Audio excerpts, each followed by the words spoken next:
Nənə, tüm bildiklərimi yaddanızda və mən elədiyimə bax öyrən. Kəndiri belə yapıyorlar. Çıxmalı oldu, qanadır. Nə, sən bilmirsən, xahiş edirəm, öz necə deyim, təcrübəsizliyinlə məni uğursuzluğa vadar eləmə. Bu belə olur. Bu qırış görürsən ha, bu elə belə də olmalıdır. İndi həm də qırış moddur.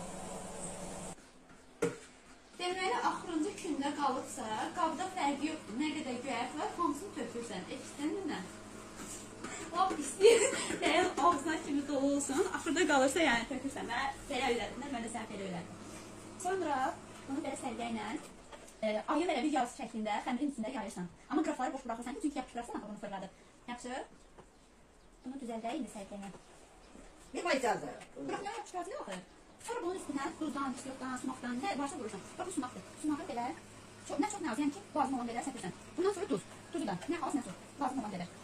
Bunu da tökdük. İndi bu tərəfini kaldırırsan, varsa qablit yarısının üstünə. Bunu da belə qoyduq, qrafları da düzəldirik. Yapışdırırıq, bək-bək yapışdırırıq, sonra tökülməsin. Aydın nə?